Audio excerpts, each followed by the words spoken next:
नमस्कार, मैं पूनम गुप्ता, भारतीय स्वदेशी कांग्रेस पार्टी की राष्ट्रीय अध्यक्ष।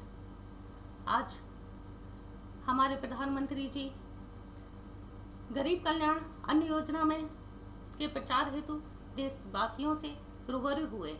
आज मेरे मन में आया कि मैं भी अपने देशवासियों की मन की बात आपसे साझा करूं। आज हमारे प्रधानमंत्री जी ने कहा कि मैं गरीब कल्याण अन्न योजना में भागीदारी लेकर मैंने भी कुछ पुण्य कमाया। आज तक सारी सरकारें देशवासियों को मुफ्त अन्न देकर पुण्य कमाती रहीं। आज हमारे आदरणीय ने कहा कि इस साल सबसे ज़्यादा जीएसटी जमा हुआ। आज हमारे प्रधानमंत्री जी ने कहा कि सबका साथ, सबका विकास, सबका विश्वास लेकर हम आगे बढ़े हैं। बहुत अच्छी बात है। सबने आपको साथ दिया, पूर्ण बहुमत से आपको सीट्स पर उस स्थान पर बिठाया जहां पर आप देश की विकास कर सके। हम सबसे जो बन पड़ा, हम सब ने पूर्ण सक्षमता के साथ आपका साथ दिया और आपको देश के विकास के लिए ऐसी जगह पर बिठा दिया। आज आप देख ही रहे हैं, अब विकास की बात करिए। आज आप देख ही रहे हैं, चाहे भाई महामारी का दौर हो, उसमें जो चिकित्सा की व्यवस्था थी उसको आपने बखूबी देखा। जो भी विकास हमारे चिकित्सा के क्षेत्र में हुआ है वो हम सब ने देखा है। आज बारिश के समय आप देख रहे हैं, आपने कहा कि जितनी भी पवित्र नदियां होंगी, जितनी भी नदियां होंगी, उनकी साफ सफाई और उनकी देखभाल आप बहुत अच्छे से करेंगे। आज बारिश के समय में नदियों की क्या स्थिति है वो आप सब देख ही रहे हैं। आपने कहा देश की जितनी भी नाली हैं, जितने भी सड़कें हैं, सबकी विकास किया जाएगा। आज क्या खस्ता हाल है, किस तरह से सड़कों पर पानी भरा है। सड़कों की स्थितियां ऐसी हो गई हैं कि पूरे सड़कों पर पानी इस हद तक भर गया है कि वहां पर नाव भी चलाई जा रही हैं और ऐसे बहुत सारे पुल हैं जो टूटते जा रहे हैं और आने जाने की जो भी मार्ग है उसमें पूरी तरह से रुकावट आ गई है। आप देश की विकास को देख ही रहे हैं, वो कुछ छिपा नहीं है। और अब जो रही विश्वास की बात, वो हम सब ने आप पर विश्वास किया और आपको ऐसी जगह पर बिठाला। लेकिन आज बहुत ही दुख होता है कि हमारे देश में जो मुद्दे हैं उन पर आप चर्चा ना करके, जब भी किसी भी राज्य में चुनाव होता है उस पर आप चुनाव प्रचारक के रूप में, पार्टी के चुनाव प्रचारक के रूप में आगे आ जाते हैं और लोगों से रूबरू होने लगते हैं। चाहे वह पेगासस पर चर्चा हो, चाहे वह किसानों के बिल की चर्चा हो।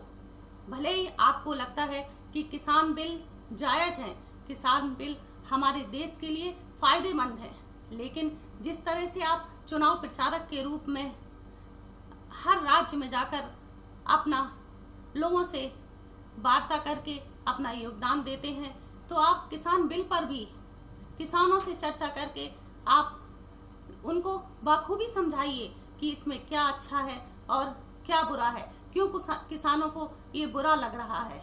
आपने कहा, बहुत अच्छी बात रही। हम आपकी सरकार ने सबसे अच्छी बात करी कि हम सारे देशवासी आज टैक्स दे रहे हैं। देश में जो भी हमारा योगदान है वो हम कर रहे हैं, लेकिन आप तो हमें मुफ्त टीका, मुफ्त राशन देकर हमें बेरोजगारी की तरफ भटका रहे हैं। हमें अपना अधिकार चाहिए, हमें मुफ्त में कुछ नहीं चाहिए। अगर हम टैक्स दे रहे हैं, आपने कहा कि जीएसटी सबसे ज्यादा इस साल जमा हुई। आपने ये नहीं बताया कि वो जीएसटी और जो टैक्स देशवासी दे रहे हैं, उस टैक्स का उपयोग, उस जीएसटी का उपयोग आप कहाँ कर रहे हैं। आपको इस पे वार्ता करनी चाहिए। जब हम पूरी ईमानदारी से टैक्स दे रहे हैं, जीएसटी दे रहे हैं, तो आप भी, ये हमारा अधिकार है, आप हमें मुफ्त कुछ मत दीजिए। आप हमें बहुत ही कम शुल्क में शिक्षा दिलवाइए हमारे बच्चों को, और बहुत ही कम शुल्क में चिकित्सा और स्वास्थ्य सेवाएं प्रदान करवाइए। यह हमारा अधिकार है। जो भी रोजगार में आप हमारी मदद कर सकते हैं, रोजगार को आगे बढ़ाने में हमारी मदद कीजिए। यह भी हमारा अधिकार है। हमें मुफ्त में कुछ नहीं लेना। और आप हमें जो भी सरकारी नौकरियां खाली हैं, उस पर सरकारी नौकरियां दीजिए। आप मुफ्त देकर हम पर एहसान ना करें। कोई भी सरकार हो, वह हमें मुफ्त कुछ ना दे। कोई भी घटना होती है, उस पर आप मुआवजा देते हैं, और आप इतनी सारी योजनाएं चलाकर योजनाएं जन जन तक पहुंचाते हैं। इससे तो लोग और गरीब हो रहे हैं, उनकी आदत पड़ रही है, क्योंकि आप मुफ्त, आपने कहा दीपावली, जितने भी फेस्टिवल आ रहे हैं उसमें हम मुफ्त अन्न देंगे सबको। इससे तो लोगों को मुफ्त खाने की आदत पड़ जाएगी।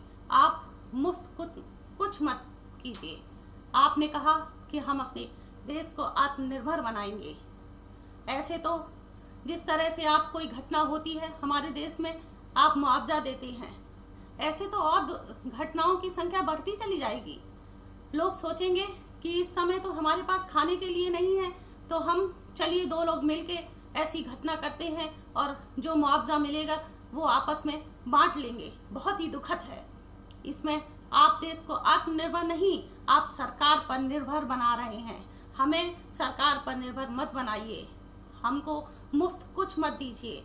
हम सभी देशवासियों को जो हमारा अधिकार है, शिक्षा, स्वास्थ्य, चिकित्सा, रोजगार और नौकरी, सिर्फ आप इतना हमारा कीजिए। हम स्वयं अपने देश का विकास भी कर सकेंगे। अगर हम इस सब में सक्षम हो जाएंगे तो हम देश का विकास भी कर सकेंगे और आपका साथ भी दे सकेंगे।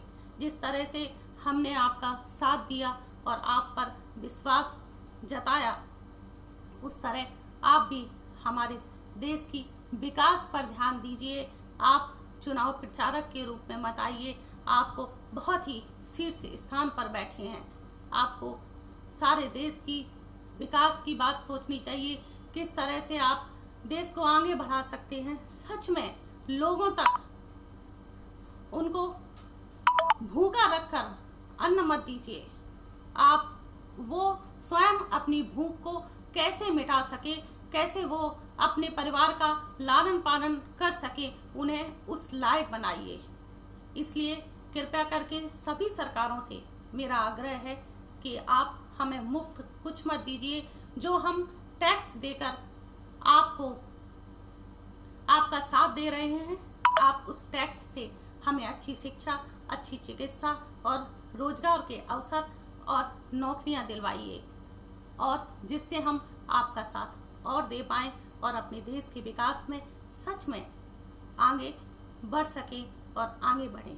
आप भी इस बात पर विचार करिएगा और सोचिएगा कि हमें मुफ्त में कुछ चाहिए या हम टैक्स के जो दे रहे हैं उसके बदले में हमें सारी चीज़ें चाहिए, और हमें सच में आत्मनिर्भर होना है, ना कि हमें सरकार के ऊपर निर्भर होना है। धन्यवाद। जय हिंद, जय स्वदेशी।